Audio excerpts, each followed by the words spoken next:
Addie, thank you. Jed's in Bob Mills Weather Center. Jed, you getting any lightning on the sky cams this morning? Not as much as we had. Lacey mentioned how much lightning she was able to see coming in this morning.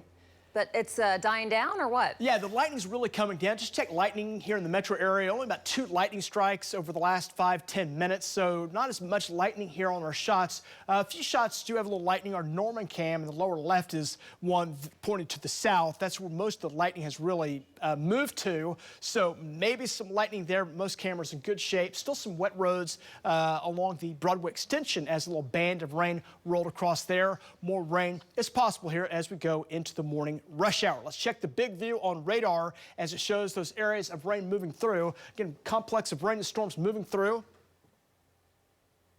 Hey, like the lightning?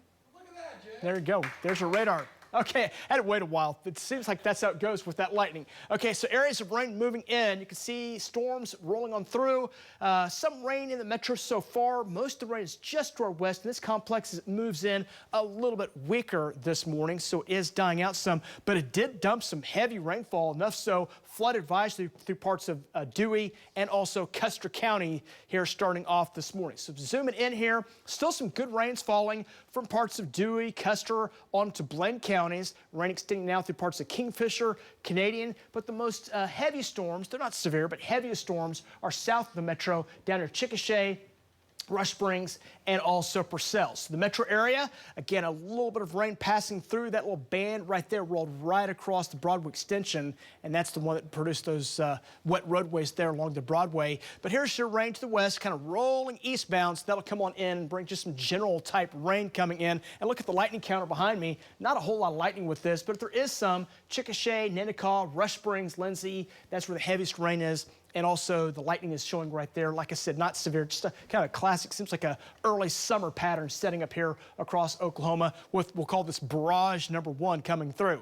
Rain and storms expected across central, southern, and western parts of Oklahoma here out the door this morning. 62, northwest winds at 8 miles per hour. Chance of rain and storms possible through about 8 o'clock this morning. Our chances, I think, will diminish some. Still some possibilities, but the chances do drop off. So if you have plans to be outside or out and about, overall for the metro, really looks pretty good the way it looks right now. We'll climb it up into the middle 70s here coming up for today. We're starting off in the 50s and low 60s right now, so it's a mild start this morning, almost feeling a touch cool, but warm it back up. Some 70s, around 80 for most spots here coming up this afternoon. As we look at the rain chances here today, they'll diminish down to about 30% this afternoon. But looking out west, storms go back up later this evening. Those will roll on in to the state coming overnight tonight. Now, as those storms kick in, they'll have enough heat, humidity, along with the upper level support that we could get some localized severe weather, golf ball size hail, winds to about 65. Those are going to be the primary threats out of these storms,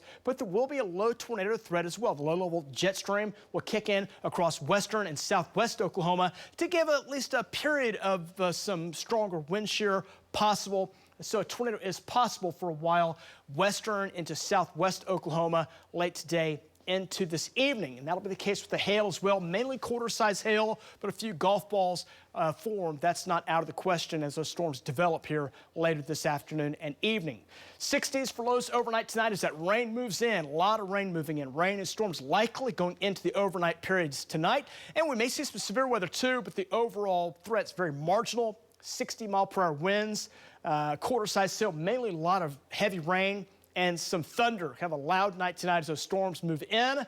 And we'll see temperatures tomorrow in the 60s as gusty north winds take over. And that'll set up a cooler day for your Friday as rain kind of hangs around onto your Friday afternoon. But the severe weather threat does shift off to the south and east going into the afternoon and evening as that moves on out.